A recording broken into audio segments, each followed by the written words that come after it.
हाँ भाई, कहते हैं कि जैसा हमने सोच रखा होता है, भगवान भी और पूरी कायनात हमें उसको मिलाने में हमारी मदद करती है। अगर आपका सपना है कि मुझे डॉक्टर बनना है, तो फिर आपको डॉक्टर बनने से कोई भी नहीं रोक सकता। ये हमारा टेलीग्राम है, आप लोग हमारे टेलीग्राम को ज्वाइन कर सकते हैं, जहां से आपको पीडीएफ मिलेगी। जहां से आपको क्या मिलेगा बेटा? तो जहां से आपको पीडीएफ मिलेगी, है ना भाई। फटाफट से आप इस टेलीग्राम से जुड़ जाइएगा और यहां से आपको पीडीएफ मिल जाएगी। ओके जी, चलेगा। और प्रतिज्ञा 3.0 हमारा एक बैच चल रहा है और प्रतिज्ञा 3.0 की शुरुआत हो चुकी है। फटाफट से आप इसमें इनरोल कर लीजिएगा जिस किसी बच्चे ने अभी तक नहीं किया है। ओके जी। और आज भी हम लोग जीव विज्ञान के कुछ मोस्ट इंपॉर्टेंट प्रश्नों को यहाँ पर करेंगे, जो कि रहने वाले हैं टॉप 30 या फिर टॉप 35, है ना भाई। इस तरीके से आपके कुछ एमसीक्यू यहाँ पर रहेंगे बेटा, जो कि आपके प्रत्येक एग्जाम्स में पूछे जाते हैं और कभी ना कभी तो पूछे गए होंगे। ओके, स्टार्ट करें। मुझे एक बार बताओ कि सब कुछ तैयार है? Are you ready guys? Are you ready? आइए स्टार्ट कर लेते हैं। तो आज के सेशन का पहला सवाल आपके सामने आ गया है दोस्त। सवाल आपसे कहना क्या चाह रहा है, आइए इसको भी देख लेते हैं। सवाल आपसे कहना चाह रहा है कि भाई हड्डी का मुख्य घटक क्या होता है। आप लोगों को पता है कि जैसे आपके अंदर जो बोन्स मिलती हैं, बोन्स टोटल कितनी होती हैं? तो बोन्स आपकी 206 होती हैं। बोन्स आपकी 206 होती हैं, है ना बेटा। बोन्स भी किस प्रकार का टिश्यू है? तो बोन्स आपका एक कनेक्टिव टिश्यू होता है। बोन्स आपका एक कनेक्टिव टिश्यू होता है। ओके, आपसे कहा जा रहा है कि आपकी जो बोन्स हैं, ये बोन्स आपकी किस मटेरियल की बनी होती हैं? क्या ये बोन्स आपकी कैल्शियम कार्बोनेट की बनी होती है, कैल्शियम कार्बाइड की बनी होती है, कैल्शियम फॉस्फेट की बनी होती है, या फिर कैल्शियम क्लोराइड की बनी होती हैं, या फिर आपका कैल्शियम क्लोराइड की बनी होती है? तो ये जो हड्डियां होती हैं, ये हड्डियां आपको किस पदार्थ की बनी होती है? आपका करेक्ट आंसर जाएगा सी, है ना भाई। यानी कि आपका जो कैल्शियम फॉस्फेट है, इसकी आपको ये हड्डियां बनी होती हैं। ओके जी, चलिएगा आगे बढ़ते हैं। Which bone is not present in pair? आपसे कहा जा रहा है कि इनमें जो भी आपको हड्डियां दिखाई दे रही हैं, ये हड्डियां कौन से पेयर की हड्डी नहीं है, यानी कि इनमें से कौन कौन सी सिंगल हड्डी है? तो आपको पता होना चाहिए बोमर, फीमर, पैलेंटाइन या फिर आपका जाइगोमेटिक। कौन सी हड्डी युग्म रूप से उपस्थित नहीं होती है, यानी कि नॉट प्रेजेंट इन पेयर? कौन सी हड्डी ऐसी है जो कि आपकी पेयर में नहीं मिलती, यानी कि सिंगल मिलती है? तो याद रखना हमेशा कि आपकी जो बोमर है, ये आपकी सिंगल होती है, फीमर आपकी 2 होती है, पैलेंटाइन आपकी 2 होती है, जाइगोमेटिक भी आपकी 2 होती हैं। बचा बोमर, तो बोमर आपकी हमेशा 1 होती है। समझ में आया जी? समझ में आया भाई? चलेगा, अब बढ़ते हैं हम लोग अगले सवाल की तरफ। अगला सवाल देखिएगा, S A node is located in. आपसे कहा जा रहा है कि जो एस ए नोड है, ये ऐसे नोड आपकी बॉडी के अंदर कहां पर प्रेजेंट होता है? तो सबसे पहले तो आपको ये पता होना चाहिए कि एस ए नोड आपका जो होता है, इसको हम लोग पेस मेकर कहते हैं। क्या कहते हैं बेटा? इसको हम लोग पेस मेकर कहते हैं। और ये प्रेजेंट कहां पर होता है? तो ये आपके हार्ट के अंदर प्रेजेंट होता है। और अगर मैं और भी बात करूं कि हार्ट के कौन से चैम्बर में प्रेजेंट होता है, तो ये हार्ट के आपके राइट एट्रियम में प्रेजेंट होता है। राइट एट्रियम में प्रेजेंट होता है। समझ में आया भाई? तो इसके हिसाब से आप लोग आंसर को कर सकते हैं। इसका करेक्ट आंसर क्या जाएगा दोस्त? इसका जो करेक्ट आंसर जाएगा वो आपका होगा ए, यानी कि आपका जो एस ए नोड है, ये ऐसे नोड आपके राइट एट्रियम में प्रेजेंट होता है। समझ में आया बेटा? तो इसका करेक्ट आंसर क्या होगा? इसका करेक्ट आंसर जाएगा आपका ए। ए आपका बिल्कुल करेक्ट आंसर जाएगा। बढ़ते हैं आगे की तरफ। अगला सवाल देखिएगा, mitral valve is also known as. Mitral valve को हम लोग किस नाम से जानते हैं? मिट्रल बॉल्व को हम लोग किस नाम से जानते हैं? सबसे पहले तो आपको यह बात पता होनी चाहिए कि जो मिट्रल आपका बॉल्व होता है, ये मिट्रल बॉल्व प्रेजेंट कहां होता है? तो ये मिट्रल बॉल्व प्रेजेंट होता है left atrium and left ventricles के बीच में। Left atrium and left ventricles के बीच में ये आपका प्रेजेंट होता है ना बेटा? अच्छा भाई, तो ये आपका इसका दूसरा नाम क्या होता है? इसके दूसरा नाम के बारे में अगर मैं बात करता हूं तो मिट्रल बॉल्व को हम लोग बाइकस्पिड बॉल्व भी कहते हैं। क्या कहते हैं बेटा? इसको हम लोग बाइकस्पिड बॉल्व भी कहते हैं। तो आपका ये भी करेक्ट आंसर जाएगा। उम्मीद करता हूं कि आपके सारे के सारे आंसर सही जा रहे होंगे। और अगर किसी बच्चे ने एनाटॉमी फिजियोलॉजी के टॉप 30 या 35 क्वेश्चंस को कर लिया, यानी कि उसकी जो बेसिक्स हैं वो बहुत स्ट्रांग हो जाएंगे और आपको बहुत सारी चीजों का यहाँ पर ज्ञान हो जाएगा बेटा। बहुत सारी चीजों को आपको यहाँ पर पता चल जाएगा। कोई भी बच्चा अगर ये सोच रहा है कि ये क्लास आपकी रिकॉर्डिंग चल रही है या फिर लाइव चल रही है, तो बेटा मैंने आपको पहले भी बोला कि फर्क नहीं पड़ना चाहिए कि क्लास रिकॉर्डिंग है या फिर लाइव है बेटा, है ना भाई? क्योंकि आपको उतना ही यहां पर सीखने को मिलेगा जितना आपको चाहे कैसी भी क्लास को मैं प्रोवाइड कराऊं, आपको उतना सीखने को मिल जाएगा। ओके जी, चलेगा, आगे बढ़ते हैं।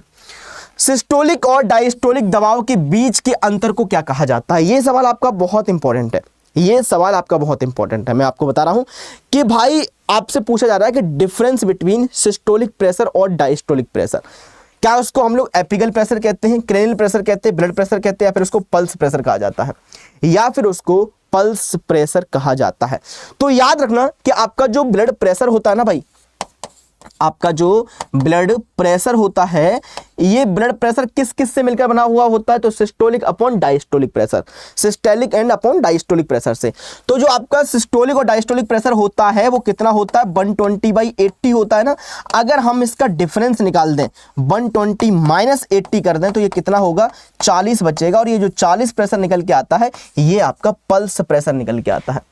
किसी बच्चे ने आंसर दे पाया? अरे वाह, क्या बात है यार, क्या बात है। यानी कि आज आप लोग देख सकते हो कि आपके कितने अच्छे कंसेप्ट हो गए हैं भाई, कितने बढ़िया कंसेप्ट हो गए। आंसर आपका क्या जाएगा बेटा? तो आंसर आपका जाएगा डी, यानी कि पल्स प्रेशर आपका जो होता है वो आपका डिफरेंस होता है किसका? सिस्टोलिक और आपका डायस्टोलिक प्रेशर का। ओके जी, चलेगा, आगे बढ़ते हैं। ह्यूमरल प्रतिरक्षा किसके माध्यम से स्थानांतरित होती है? यानी कि ह्यूमरल इम्यूनिटी की मैं बात करता हूं, तो ह्यूमरल इम्यूनिटी आपकी ट्रांसफर्ड होती है किसके माध्यम से? A cell, B cell, T cell, या फिर आपका वी सेल, है ना भाई। चलो अब इस सवाल को भी गौर कर लेते हैं। तो इस सवाल का आंसर क्या जाएगा, जल्दी से बताइएगा। ह्यूमरल की अगर मैं बात करता हूं तो ह्यूमरल आपका बी सेल्स के द्वारा ये आपका स्थानांतरित होता है। आंसर आपका जाएगा डी। चलो आगे बढ़ते हैं। निम्नलिखित में से हृदय की कौन सी परत कार्यात्मक पेशी होती है? सवाल आपसे कहना चाह रहा है, क्या कहना चाह रहा है कि इसमें से सबसे फंक्शनल और मस्कुलर लेयर कौन सी होती है? जैसे आपका ये हृदय है, आपका ये हार्ट है, तो हार्ट के अंदर बेसिकली 3 लेयर मिलती हैं। सबसे आउटर लेयर जो होती है उसको हम लोग पेरिकार्डियम कहते हैं, पेरिकार्डियम कहते हैं, है ना भाई। और मिडिल वाली जो होती है उसको हम लोग मायोकार्डियम कहते हैं, मायोकार्डियम कहते हैं। और जो अंदर वाली होती है उसको हम लोग एंडोकार्डियम कहते हैं, एंडोकार्डियम कहते हैं, है ना बेटा। अब आपसे कहा जा रहा है कि इनमें सबसे ज्यादा फंक्शनल और मस्कुलर लेयर कौन सी होती है? तो सबसे ज्यादा फंक्शनल और मस्कुलर लेयर की अगर मैं बात करता हूं तो वो आपकी मायोकार्डियम होती है। क्या आप सभी लोगों को पता था? इसका करेक्ट आंसर क्या जाएगा भाई, है ना भाई। इसका जो करेक्ट आंसर जाएगा वो क्या होगा? तो मायोकार्डियम आपकी मस्कुलर होती है ना। एक बच्चे का बिल्कुल करेक्ट आंसर जा रहा है, वो बच्ची लिख रही है ए फॉर अपुन, बिल्कुल सही बात है ना। यहां पर उसका पर्सनल एटीट्यूड भी उसका काम कर रहा है, बिल्कुल उसने सही लिखा कि सर ए आंसर इसका बिल्कुल करेक्ट होगा। बहुत बढ़िया जी, बहुत बढ़िया। चलो हाँ भाई, अब बढ़ते हैं हम लोग आगे की तरफ। Total number of floating ribs, हाँ आपसे कहा जा रहा है कि इनमें फ्लोटिंग रिब्स आपकी जो होती हैं वो कितनी होती हैं। अब आपको फ्लोटिंग रिब्स तो आप जब बता पाओगे जब पहले आपको रिब्स के बारे में पता होगा। फ्लोटिंग रिब्स तो आप तब बता पाओगे जब आपको रिब्स के बारे में पता होगा। आइए रिब्स के बारे में जान लेते हैं। ये जो आपकी रिब्स हैं ये टोटल कितनी होती हैं? तो टोटल रिब्स आपकी 12 होती हैं, यानी कि सॉरी टोटल रिब्स आपकी 24 होती हैं, 24 होती हैं, 24 यानी कि 12 पेयर, यानी कि 12 पेयर, है ना बेटा। अब ये जो आपके 12 पेयर्स होती हैं इनको ना 3 कैटेगरी में, है ना भाई, 3 कैटेगरी में इसको हमने क्लासिफाइड किया गया है ना भाई। यानी कि पहली 7 रिब्स, फर्स्ट 7 पेयर रिब्स आपकी जो होती हैं वो आपकी ट्रू रिब्स होती हैं। वो आपकी कैसी होती हैं? तो वो आपकी ट्रू रिब्स होती हैं, है ना भाई। और उसके बाद में 8वीं 8th 9th एंड आपकी जो 10वीं रिब्स होती है वो आपकी फॉल्स रिब्स होती हैं, वो आपकी फॉल्स रिब्स होती हैं। और 11वीं और 12वीं आपकी जो रिब्स होती हैं 11th एंड 12th पेयर आपकी जो रिब्स होती है वो कैसी रिब्स होती हैं? तो वो आपकी फ्लोटिंग रिब्स होती हैं, वो आपकी फ्लोटिंग रिब्स होती हैं, वो आपकी फ्लोटिंग रिब्स होती हैं। तो इसमें से आपका जो करेक्ट आंसर जाएगा वो क्या होगा, जल्दी से बताओ। फ्लोटिंग रिब्स कितनी हो गई? तो फ्लोटिंग रिब्स आपकी हो गई 2 पेयर, यानी कि 11वीं और 12वीं, यानी कि 11th एंड आपकी 12th। समझ में आया भाई? समझ में आया भाई? जल्दी से बताओ। यहाँ तक सबका सही है भाई? यहाँ तक सबके समझ में आया भाई? बहुत बढ़िया जी, बहुत बढ़िया। हाँ भाई समझ में आया जी, यहाँ तक सभी बच्चों का बिल्कुल सब कुछ सही है भाई। चलेगा, अब हम लोग बढ़ते हैं फिर से आगे की तरफ। आगे देखते हैं थाइमोसिन हार्मोन किसके द्वारा स्रावित होता है? एक हार्मोन है जिसका नाम है थाइमोसिन। ये जो थाइमोसिन हार्मोन है, ये थाइमोसिन हार्मोन किसके द्वारा स्रावित होता है? जल्दी से बताओ भाई। थाइमोसिन हार्मोन किसके द्वारा रिलीज होता है, सिक्रीट होता है? और यहां पर अगर किसी बच्चे का मैंने कमेंट ऐसा देख लिया है ना भाई कि यस सर और आंसर्स के अलावा, मैं उसको तुरंत ब्लॉक कर दूंगा, है ना। फिर आप कहते रहना कि सर आपने मुझे ब्लॉक कर दिया, या कोई लड़की कहे कि सर आपने मुझे ब्लॉक कर दिया, फ़र्क नहीं पड़ता। तो इसलिए मैं आपसे कहना चाहूँगा कि जो कोई कुछ भी पूछे उसका जवाब मत दो तुम, और यहाँ पर बिल्कुल फोकस से क्लास को करो, ठीक है बेटा। अगर तुमको लग रहा है कि मैं बोर हो रहा हूँ तो तुम जा सकते हो, ठीक है। यहाँ पर एंजॉय नहीं चल रहा है, यहाँ पर मुजरा नहीं चल रहा है बेटा, यहाँ पर पढ़ाई हो रही है। वही बच्चा यहाँ पे रुकेगा जो बच्चा पढ़ेगा। अगर आपको नहीं पढ़ना है तो आप जा सकते हैं। चलो, थाइमोसिन हार्मोन किसके द्वारा स्रावित होता है? थायराइड ग्रंथि के द्वारा, थाइमस ग्रंथि के द्वारा, पैराथायराइड ग्रंथि के द्वारा, या फिर आपका ऑल ऑफ द एबव, या फिर आपका ऑल ऑफ द एबव। आपका जो करेक्ट आंसर जाएगा वो क्या होगा भाई? तो वो आपका करेक्ट आंसर जाएगा थाइमस ग्रंथि, है ना। याद रखना थाइमस ग्रंथि के बारे में एक बहुत ही इंपॉर्टेंट लाइन ये है कि थाइमस ग्रंथि आपकी जो होती है ना भाई, जब हम यंग होते हैं, है ना, तो उस समय ये ज़्यादा बड़ी होती है। जैसे जैसे हम लोग बुजुर्ग होते जाते हैं तो ये बेटा आपका क्या होता जाता है, इसका साइज जो है ना वो रिड्यूस होता जाता है ना भाई। तो आपका जो करेक्ट आंसर जाएगा वो आपका जाएगा बी। आगे बढ़ते हैं। ऑक्सीटोसिन हार्मोन किसके द्वारा स्रावित होता है? ऑक्सीटोसिन आपका जो हार्मोन है, ये ऑक्सीटोसिन हार्मोन आपका कहां से रिलीज होता है? ऑक्सीटोसिन आपका जो हार्मोन होता है, ये ऑक्सीटोसिन हार्मोन आपका कहां से रिलीज होता है? बताओ भाई। हाँ भाई बताओ जल्दी से। ऑक्सीटोसिन हार्मोन आपका कहां से रिलीज होता है? क्या ये अंडाणु से रिलीज होता है, ओवरी से, यूट्रस से, या फिर आपको पिट्यूटरी ग्रंथि से, या फिर आपके पिट्यूटरी ग्रंथि से? बताओ भाई। और अगर ये पिट्यूटरी से भी निकल रहा है तो पिट्यूटरी के कौन से पार्ट से निकलता है, ये आप लोगों को बताना है। अगर ये आप लोग कह रहे हो ना कि पिट्यूटरी से निकल रहा है, तो पिट्यूटरी के कौन से पार्ट से निकल रहा है, इसका भी आप लोगों को आंसर देना है। हाँ भाई बताओ जल्दी से कि ये पिट्यूटरी के कौन से पार्ट से ये आपका हार्मोन जो है वो निकलता है, बताओ। तो पिट्यूटरी का जो पोस्टीरियर पार्ट होता है ना, पिट्यूटरी का जो पोस्टीरियर पार्ट होता है, यानी कि पश्च पीयूष ग्रंथि आपकी जो होती है, पश्च पीयूष ग्रंथि पोस्टीरियर पार्ट से, कहां से? तो ये आपके पोस्टीरियर पार्ट से आपका ये रिलीज होता है। आपका जो करेक्ट आंसर जाएगा वो आपका होगा डी। वो हाइपोथैलेमस बता रहे हैं, अरे भैया पोस्टीरियर पिट्यूटरी से रिलीज होता है, हाइपोथैलेमस में तो ये बनता है। पोस्टीरियर पिट्यूटरी से क्या होता है? तो पोस्टीरियर पिट्यूटरी से आपका रिलीज होता है। समझ में आया जी? चलो अब बढ़ते हैं आगे की तरफ। अगला सवाल देखिएगा, स्टर्नम क्या है? जानते हो स्टर्नम क्या है भाई? स्टर्नम, है ना। तो स्टर्नम आपकी एक चेस्ट बोन का नाम होता है ना। स्टर्नम आपके चेस्ट बोन का नाम है ना भाई। तो इसको हम लोग चेस्ट बोन भी कह सकते हैं, चेस्ट बोन कहेंगे, या फिर इसको हम लोग ब्रेस्ट बोन भी कहेंगे, या फिर इसको हम लोग ब्रेस्ट बोन के नाम से भी जानते हैं। तो ये बताइएगा आपकी जो चेस्ट बोन होती है, चेस्ट बोन होती है, या फिर ये आपकी जो ब्रेस्ट बोन होती है, तो ये कैसी होती है ना। तो आप सभी लोगों को पता है कि ब्रेस्ट बोन हो या चेस्ट बोन हो, ये आपकी फ्लैट होती है। कैसी? चपटी होती है, फ्लैट होती है। तो आपका करेक्ट आंसर जाएगा आपका सी। सी आपका बिल्कुल करेक्ट आंसर जाएगा। समझ में आया भाई? यहां तक सारे बच्चों के सारे डाउट क्लियर हैं? जल्दी से बताओ, समझ में आया? चलिएगा आगे बढ़ते हैं। Leucopenia is a stage in which, leucopenia कौन सी स्टेज है? ल्यूकोपीनिया आपकी जो स्टेज होती है वो कौन सी स्टेज को कहा जाता है? तो सबसे पहले आप लोगों को पता होना चाहिए कि पीनिया वर्ड हम लोग जो यूज करते हैं वो कमी के लिए करते हैं, कमी के लिए, वो हम लोग कमी के लिए करते हैं, है ना बेटा। और ल्यूको, ल्यूको का मतलब क्या हो गया? WBC। ल्यूको का मतलब क्या हो गया? WBC, यानी कि WBC की कमी, WBC की कमी। हाँ भाई, तो अब तो आप लोग आंसर बता ही सकते हो कि इसमें से ल्यूकोपीनिया एक ऐसी अवस्था है जिसमें क्या करते हैं, जल्दी से बताओ भाई। तो ल्यूकोपीनिया आपकी WBC की कमी से होता है। आंसर जाएगा आपका सी। ल्यूकोपीनिया इज अ स्टेज इन विच, है ना, डिक्रीज ऑफ WBC काउंट। तो आंसर आपका जाएगा सी। एक बार सभी साथी क्या करेंगे, तो सेशन को लाइक करेंगे भाई। एक बार सभी बच्चे सेशन को लाइक करेंगे, और अगर जिसने शेयर नहीं किया है तो वो बच्चा सेशन को शेयर भी करेगा, है ना बेटा। और उसके बाद हम लोग क्लास को आगे कंटिन्यू करते हैं, ज़्यादा बढ़िया लगेगा। चलो अब बढ़ते हैं आगे की तरफ। अगला सवाल देखिएगा, निम्नलिखित में से किसे हृदय का प्राकृतिक पेस मेकर कहा जाता है? प्राकृतिक पेस मेकर यानी कि नेचुरल पेस मेकर की बात की जा रही है। तो ये आपका जो नेचुरल पेस मेकर है वो कौन है भाई? नेचुरल पेस मेकर बताइएगा भाई। क्या ये ऐसे नोड होता है, ए बी नोड होता है, बंडल ऑफ फेज होता है, या फिर आपके पुरकिंजे फाइबर्स में इंक्लूड किया जाता है, या फिर आपके पुरकिंजे फाइबर्स में से इंक्लूड किया जाता है?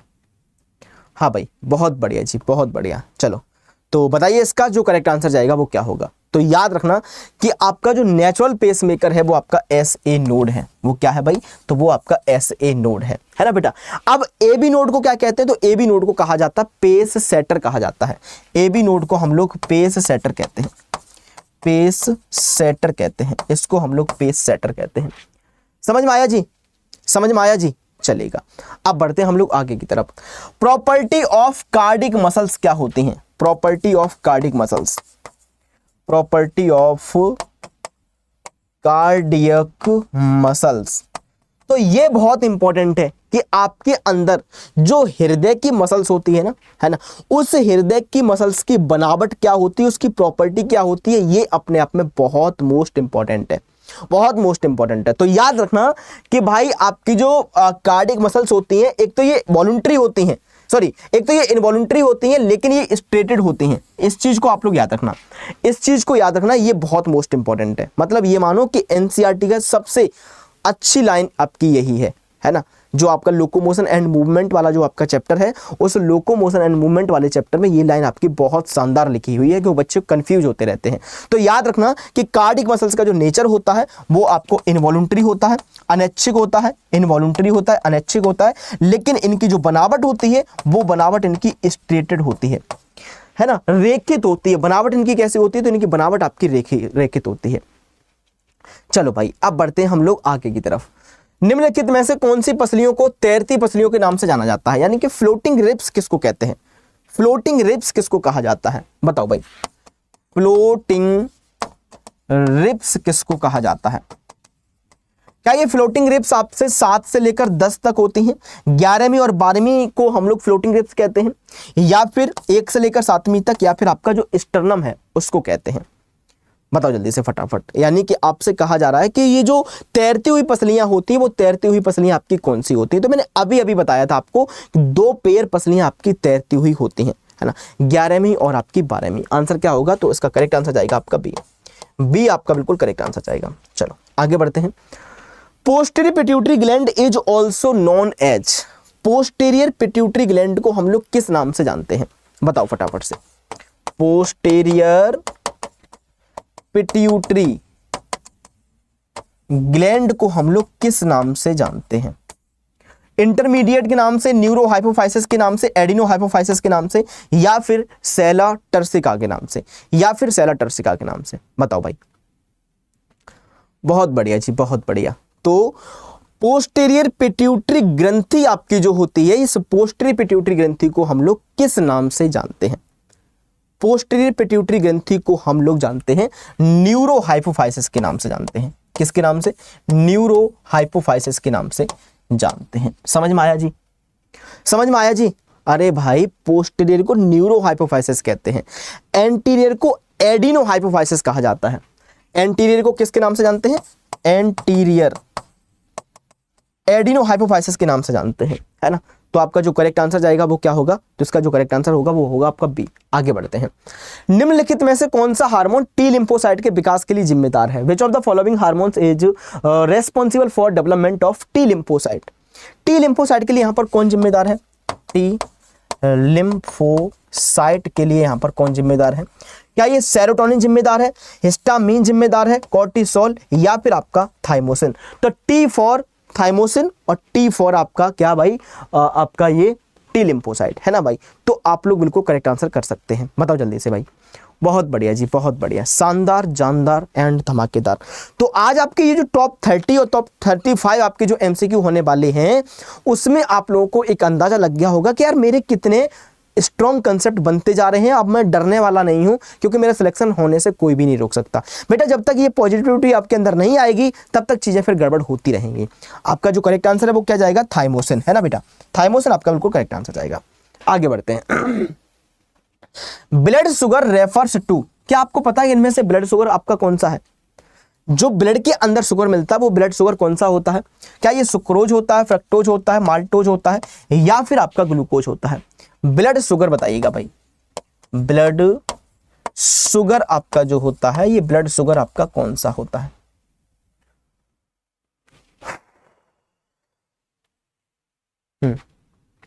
बहुत बढ़िया जी, बहुत बढ़िया। तो ब्लड शुगर आपका कौन सा होता है? तो याद रखना ब्लड शुगर आपका ग्लूकोज होता है ना भाई। ये ब्लड शुगर आपका, अरे भाई जो बच्चे आंसर बी दे रहे हैं फ्रक्टोज होता है। ब्लड के अंदर कौन सा फ्रक्टोज मिलता है? ब्लड के अंदर तो आपका ग्लूकोज मिलता है भाई। चलो आगे बढ़ते हैं। अब उपवास के दौरान लेवल इंक्रीज ड्यूरिंग फास्टिंग, आपसे कहा जा रहा है कि जब आप बहुत दिनों से फास्टिंग पर हैं तो इनमें से क्या इंक्रीज हो जाएगा? इनमें से क्या इंक्रीज हो जाएगा? क्या फैटी एसिड इंक्रीज होगा, कीटोन बॉडी आपको बढ़ेंगी, या फिर ग्लाइकोजन बढ़ेगा, या फिर आपको फ्रक्टोज बढ़ेगा, या फिर आपको फ्रक्टोज बढ़ेगा? कई दिनों से कोई अनशन पे बैठा हुआ है ना भाई, कई दिनों से कोई आपको धरना पे बैठा हुआ, वो कुछ खा पी नहीं रहा है, या फिर आप लोग ये भी कह सकते हो कि फास्टिंग का समय चल रहा है भाई, है ना। और फास्टिंग में,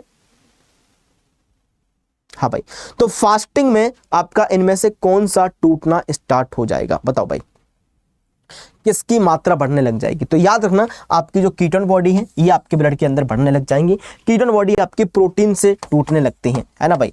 तो जब प्रोटीन आपका खत्म होने लगेगा तो बेटा ये कीटोन बॉडी आपकी बनने लग जाएंगी और यही आपकी बड़ी हुई दिखाई देंगी। तो आंसर आपका जाएगा बी। समझ में आया जी? समझ में आया भाई? जल्दी से बताओ, समझ में आया है ना? यहाँ तक किसी बच्चे को कोई दिक्कत कोई परेशानी तो नहीं है? यहाँ तक किसी बच्चे को कोई दिक्कत कोई परेशानी तो नहीं है? जल्दी से बताओ। ऑल क्लियर दोस्त? ऑल क्लियर मेरे भाई? All clear? पक्का? पक्का जी। चलो अब बढ़े आगे की तरफ, बढ़ा जाए। आइए आगे बढ़ते हैं। देखो, main product of protein metabolism, जब जब आपका प्रोटीन टूटेगा है ना भाई, तो आपसे कहा जा रहा है कि प्रोटीन मेटाबॉलिज्म आपका जो होता है ना, इस प्रोटीन मेटाबॉलिज्म से बनता क्या है? बनता क्या है भाई? क्या ये फैटी एसिड बनता है, ग्लूकोज बनता है, ग्लिसरॉल बनता है, या फिर आपका यूरिया बनता है, या फिर आपका यूरिया बनता है? तो याद रखना प्रोटीन का जब मेटाबोलाइज होगा, प्रोटीन जब आपका मेटाबोलाइज होगा तो प्रोटीन के मेटाबॉलिज्म के दौरान बनेगा क्या? तो कुछ आपको नाइट्रोजनस बेस्ड प्रोडक्ट बने हैं, कुछ आपके नाइट्रोजनस बेस्ड प्रोडक्ट बनते हैं, बेस्ड प्रोडक्ट आपके बनते हैं। तो आप लोग बस एक बार ये अंदाजा लगा लीजिएगा कि इनमें से नाइट्रोजनस बेस्ड प्रोडक्ट आपको कोई नजर आ रहा है ना भाई? बताओ भाई। अरे यार मैं ये पूछना चाह रहा हूं कि इनमें से कोई तुमको नाइट्रोजनस बेस्ड प्रोडक्ट दिख रहा है? नहीं दिख रहा है ना यार? हाँ बिल्कुल। तो इनमें से आपका कोई नाइट्रोजनस बेस्ड प्रोडक्ट दिख रहा है? इसमें से आपका नाइट्रोजनस बेस्ड प्रोडक्ट है आपका क्या? D, urea. यूरिया आपका नाइट्रोजनस बेस्ड प्रोडक्ट है। आंसर जाएगा डी, है ना। और देखो जैसा मैं अभी आपको कह रहा था ना कि कुछ बच्चे यहां पर आके ये आतंक मचाएंगे कि सर ये क्लास तो रिकॉर्डिंग चल रही है। अब बेटा रिकॉर्डिंग चल रही है, अब तो तुम्हें मौका मिल गया, है ना भाई। और अब तो तुम एकदम से पूरा बढ़िया तरीके से आतंक मचाओ क्लास में, है ना भाई, कि सर तो आज देख ही नहीं रहे हैं, क्लास तो सर की रिकॉर्डिंग चल रही है ना। जबकि तुमको समझाया है कि भाई तुमको फर्क नहीं पड़ना चाहिए कि क्लास रिकॉर्डिंग है लाइव है, आपको पढ़ने से मतलब होना चाहिए। आगे बढ़ते हैं। Which of the following is not filtered out during glomerular filtration, इनमें से कौन GFR के द्वारा फिल्टर नहीं हो सकता? कौन इनमें से GFR के द्वारा फिल्टर नहीं हो सकता? ग्लोमेरुलर फिल्ट्रेशन रेट के द्वारा आपका इनमें से कौन नहीं हो सकता? बताओ। क्या वो आपका मिनरल्स हैं, क्या वो आपके पानी है, ग्लूकोज है, या फिर आपका प्रोटीन है, या फिर प्रोटीन है, या फिर आपका प्रोटीन है? तो याद रखना कि आपका जो GFR होता है, ये पहली बात तो GFR की वैल्यू आप लोगों को याद रहेगी। कहो याद रहेगी? GFR की वैल्यू याद रहेगी। तो GFR की वैल्यू आपकी 125 ml पर मिनट होती है। और अगर मैं 180 लीटर पर डे लिख दूं तो कोई बुराई नहीं है ना। यानी कि एक दिन में 180 लीटर और एक मिनट में 125 ml। इस बात को याद रख लेना, इस बात को तुम लोग याद रख लेना। समझ में आया भाई? तो आपका जो करेक्ट आंसर जाएगा वो क्या होगा? तो प्रोटीन आपका बिल्कुल करेक्ट आंसर जाएगा, डी आपका बिल्कुल करेक्ट आंसर होगा। आगे बढ़ते हैं। एक वयस्क का औसत GFR कितना होता है? तो मैंने अभी अभी करवाया था ना, अभी अभी मैंने करवाया था। तो आप लोग मुझे बता सकते हो कि एक वयस्क का औसत GFR कितना होता है? औसत GFR आपका कितना होता है? अब 20 litre per day, 100 litre per day, 1 ml पर हावर, या फिर आपको 180 लीटर पर डे, या फिर 180 लीटर पर डे। बताओ भाई, तो एक वयस्क का औसत GFR क्या होता है? बताओ। तो आपका जो करेक्ट आंसर जाएगा वो क्या होगा? तो वो आपका होगा डी। यानी कि मैंने अभी अभी थोड़ी देर पहले बताया था कि 180 लीटर पर डे और 125 ml पर मिनट, 125 ml पर मिनट। ओके, चलो आगे बढ़ते हैं। Most common type of the renal stone. आप लोगों ने देखा होगा कि आजकल की जो दिनचर्या हो रही है, आजकल की जो लोगों की लाइफस्टाइल है, उसमें रीनल स्टोन बहुत ज़्यादा बढ़ रहा है। यानी कि किडनी के अंदर आपका जो पथरी है, वो पथरी बहुत ज़्यादा बढ़ रही है ना भाई। तो किडनी के अंदर जो आपकी स्टोन बन जाती है, इस स्टोन का मेन कारण क्या हो सकता है? स्टोन बनने का मेन आपका कारण क्या हो सकता है? किडनी के अंदर जो स्टोन बन जाती है, इसका मेन कारण क्या हो सकता है? यूरिक एसिड की वजह से, यूरिया की वजह से, कैल्शियम फॉस्फेट की वजह से, या फिर मैग्नीशियम कार्बोनेट की वजह से, या फिर मैग्नीशियम कार्बोनेट की वजह से? बताओ भाई, करेक्ट आंसर आपका क्या जाएगा? तो याद रखना कि आपकी जो पथरी बन रही है, वो पथरी आपकी कैल्शियम फॉस्फेट की वजह से बन रही है। आंसर आपका जाएगा सी। आगे बढ़ते हैं। हृदय की सबसे मोटी परत कौन सी होती है? तो मैंने अभी कराया था थोड़ी देर पहले, आपको याद है ना? हृदय की सबसे मोटी परत कौन सी होती है? हाँ भाई, तो मैंने आपको 3 लेयर बताई थी, हार्ट की 3 लेयर आपको बताई थी, पेरी, मायो एंड आपका एंडोकार्डियम। एंडोकार्डियम है ना। तो इनमें से सबसे मस्कुलर लेयर कौन सी थी, सबसे मोटी लेयर कौन सी थी? तो अभी मैंने बताया था, अगर ध्यान दिया हो तुम लोगों ने तो आपका करेक्ट आंसर क्या जाएगा? पेरी जाएगा, मायो जाएगा, एंडो जाएगा, एपिकार्डियम जाएगा। बताइएगा फटाफट, इसका करेक्ट आंसर जो है वो क्या होगा? बहुत बढ़िया जी, बहुत बढ़िया। चलो, तो इसका जो करेक्ट आंसर जाएगा वो आपका मायोकार्डियम होगा। बिल्कुल भूलना नहीं है, बिल्कुल भी आप लोगों को भूलना नहीं है। आगे बढ़ते हैं। निम्नलिखित में से कौन सा विकार पिट्यूटरी ग्रंथि के अतिस्राव से संबंधित नहीं है? अतिस्राव से संबंधित आपका नहीं है, ये पूछा है। चलो, तो भैया अब हम निकाल लेते हैं कि जैसे ये पिट्यूटरी ग्रंथि है ना, पिट्यूटरी ग्लैंड, अब इस पिट्यूटरी ग्लैंड का जो ज्यादा सीक्रेशंस है, उससे डिसीज नहीं होने वाली है। बताओ भाई, थोड़ा सा दिमाग लगाओगे ना तो ये सवाल तुम लोग सॉल्व कर लोगे पक्का। थोड़ा सा दिमाग लगाना पड़ेगा, थोड़ा सा दिमाग लगाना पड़ेगा बेटा जी। बैच का क्या प्राइस है? तो बैच का आपका बहुत कम प्राइस है, बहुत कम प्राइस है बेटा जी। मात्र आपको लगभग 500 रुपए में बैच आ जाएगा, 499 में। चलो भाई, तो ये गिगेनेटिज्म, एक्रोमेगाली, ड्वार्फिज्म, या फिर आपका क्रेटिनिज्म, या फिर आपका क्रेटिनिज्म? बताओ जल्दी से भाई। बहुत बढ़िया जी, बहुत बढ़िया। तो आपका जो करेक्ट आंसर जाएगा वो आपका ड्वार्फिज्म होगा। वेरी गुड, क्योंकि ड्वार्फिज्म आपका ग्रोथ हार्मोन्स के कम होने की वजह से होता है ना, और जबकि ये दोनों ग्रोथ हार्मोन्स के ज्यादा होने की वजह से होते हैं। और आपका जो क्रेटिनिज्म है, ये थायराइड हार्मोन्स की कमी से होने वाला रोग है, थायराइड हार्मोन्स की कमी से होने वाला रोग है। तो ये सारी बातें पता चल गई आप लोगों को? सारी बातें आपको पता है? जल्दी से बताओ, सारी बातें आप लोगों को पता है? हाँ भाई, ये सारी बातें आप लोगों को पता है? हेलो, आप प्रांशु क्लास में हूँ यार। हाँ भाई, चलेगा। अब हम लोग बढ़ते हैं आगे की तरफ। Gynaecomastia is known as, gynaecomastia आपका जो होता है, इस गायनोकोमेस्टिया को हम लोग किस नाम से जानते हैं, या फिर गायनोकोमेस्टिया में होता क्या है, ये आप लोग को बताना है। गायनोकोमेस्टिया, क्या इसमें इन्फेक्शन हो जाता है, वेजाइना का इन्फेक्शन हो जाता है? गायनेकोमेस्टिया में वेजाइना का इन्फेक्शन हो जाता है, या फिर टेस्टिस में इन्फ्लामेशन हो जाता है, या फिर हाइपरट्रॉफी हो जाती है आपका जो हाँ, या फिर आपका एट्रोफी ऑफ फीमेल ब्रेस्ट हो जाते हैं? बताओ जल्दी से। बहुत बढ़िया जी। तो आपका जो करेक्ट आंसर जाएगा वो क्या होगा? तो वो होगा आपका सी, है ना।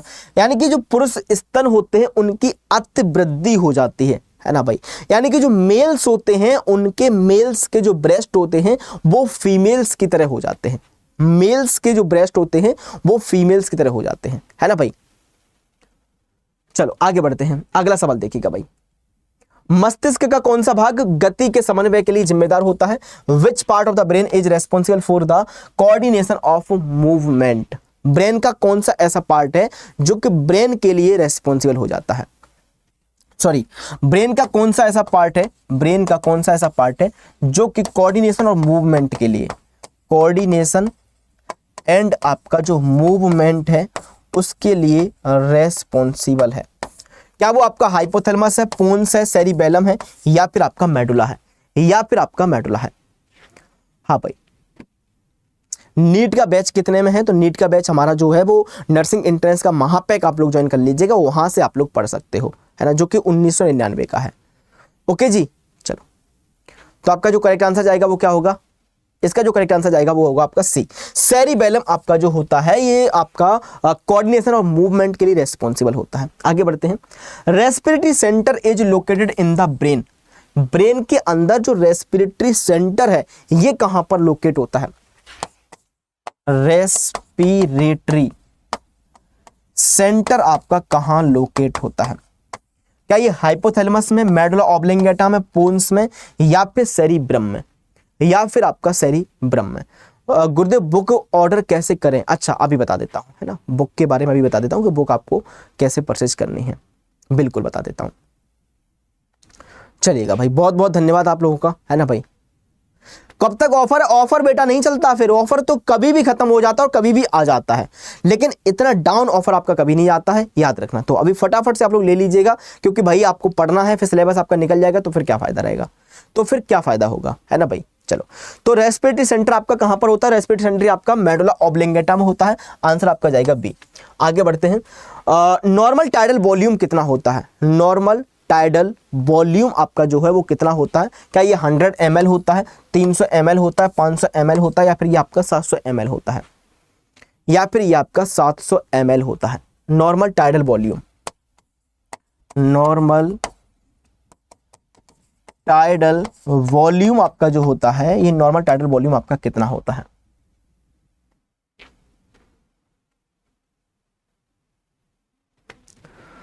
हाँ भाई, बहुत बढ़िया जी, बहुत बढ़िया। चलो, तो इसका जो करेक्ट आंसर जाएगा वो आपका जाएगा 500 ml। अच्छा, ये टाइडल वॉल्यूम्स क्या होता है? टाइडल वॉल्यूम जानते हो? टाइडल वॉल्यूम आपका होता है कि जब आप लोग नॉर्मली जब आप लोग सांस लेते हैं, है ना भाई, जैसे आप लोग अभी पढ़ रहे हैं तो आप सांस ले रहे हैं, सांस को इनटेक कर रहे हैं, छोड़ रहे हैं, है ना बेटा जी, तो यही आपका जो वॉल्यूम्स होता है ये आपका टाइडल वॉल्यूम कहलाता है। ओके डियर, आगे बढ़ते हैं। Vitamin A is produced from carotene. आपको पता है कि कैरोटीन से भी विटामिन ए मिलता है। आपको ये पता होना चाहिए कि जो कैरोटीन है ना, इस कैरोटीन से भी आपको विटामिन ए मिलेगा, लेकिन इसके लिए आपका एक ऑर्गन इस्तेमाल किया जाएगा। वो ऑर्गन आपका कौन सा है? क्या ये ब्लड काम कर देगा? क्या पेनक्रियाज ऐसा काम कर देगा? लिवर ऐसा काम करता है? या फिर आपकी जो तिल्ली स्प्लीन है वो ऐसा काम करती है? हाँ भाई, बहुत बढ़िया जी। कितना सिलेबस हो गया? अभी जो नया बैच स्टार्ट हुआ उसमें आज तीसरी क्लास है, आज तीसरी क्लास है, आज फंजाई पढ़ाया जाएगा। चलो, तो आपका जो करेक्ट आंसर जाएगा वो क्या होगा, जल्दी से बताइएगा। तो वो होता है आपका लिवर, सी आपका बिल्कुल करेक्ट आंसर है। आगे बढ़ते हैं। Bile juice is stored by. Bile आपका कहां पर स्टोर होता है? बाइल आपका कहां स्टोर होता है, बताओ भाई। बाइल आपका कहां स्टोर होता है? लिवर के अंदर, स्प्लीन के अंदर, गॉल ब्लैडर के अंदर, या फिर आपको किडनी के अंदर, या फिर किडनी के अंदर? बाइल आपका कहां स्टोर होता है? तो बाइल आपका जो होता है ये बाइल आपका गॉल ब्लैडर में स्टोर होता है, आंसर आपका जाएगा सी। याद रखना, बाइल बनता कहां है? बाइल का फॉर्मेशन आपका होता है लिवर में, बाइल फॉर्मेशन आपका लिवर में होता है, और गॉल ब्लैडर में बाइल आपका स्टोर होता है, यहां पर आपका ये स्टोर होता है। समझ में आया बेटा? तो ये हमने कुछ टॉप 30 एमसीक्यू को सॉल्व किया, ये हम लोगों ने कुछ टॉप 30 एमसीक्यू को सॉल्व किया। आप लोग मुझे बताना क्लास आपको कैसा लगा, है ना, और उसके बाद में हम लोग बढ़ते हैं आगे की तरफ।